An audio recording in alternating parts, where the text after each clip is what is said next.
Hi and welcome to my channel. I'm She and this is Secrets of a Squid. Ignore the top, I've just seen that on camera. One of the pros about being a artist is you can walk around in paint covered clothes and no one can say anything because you're so artistic. Whoop whoop. Okay, so today we're going to be looking at how to create this super cool hollow effect. What? Look at that! Look at the shine on that! Here is a different colour. In fact, this is the one we will be making. There we go. How awesome is that? So, let's not waste any time. Let's get to it. Pick the mould that you want to use, and then it's handy if you've got a piece that you've already made from this. So I've chosen my moon mould, and I've got a moon that I've made previously. I've just put that on my hollow paper, and now I'm cutting around it so that I get the shape and size that I'm going to need of the hollow paper.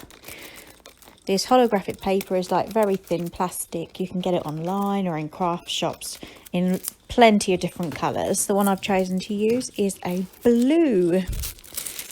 And as you can see right there, I've got my little circular bit of hollow blue paper. I've already filled in the edge of my moon tray mould with glitter. So now I'm just pouring clear resin into the middle of the mould. Don't fill it all the way up to the top because you are going to need to leave a little bit of gap at the top for more resin later. Now get your piece of holographic paper and you're going to put that face down into the resin. You can leave it here, just pushing out some air bubbles if you like, or you can carry on and do what I'm doing. And I'm just going to tuck it in and try and work out all the bubbles or any trapped air that there might be inside underneath the paper. Now I wanted this one to have sort of a wavy look to it, so I'm pushing the hollow paper around to give it some sort of waves, as you can see. Also with each sort of smush of the resin, if you like, I'm trying to push out any air that may become trapped in there. Take your time, there's no rush in this part.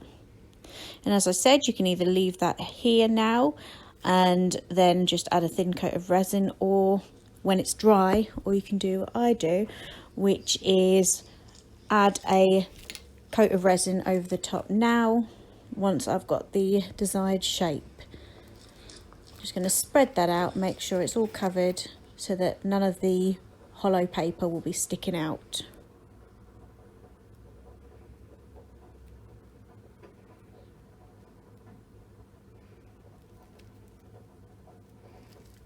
Demoulding time, and I'm just going to take it out of the mould and then take off any extra resin bits on the edges.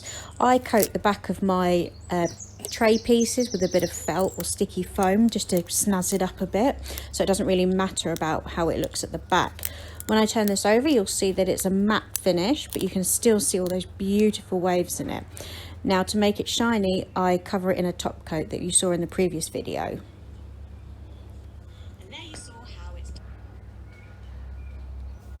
And there you saw how it's done. So easy, right? And it just creates just look at that. It is so beautiful, isn't it? And you can crinkle it up a bit and it makes all sorts of effects. Now this little dish mould is actually one of my designs, sculpted by me. It is available at Indigo Creek, which is my supplies store. Well, it should be available soon. I haven't released it yet. But if you're interested, keep a lookout on Indigo Creek. It should be released soon. I've just done a few more moulds there, including, of course, it's going to be a little puggy one, but a little puggy face mould that will make really cool earrings. And I really want someone to make some earrings so I can see what they look like. So if it's you, please just, you know, tag me. Anyway, don't forget to subscribe and I will see you next time. Thank you for watching. Bye.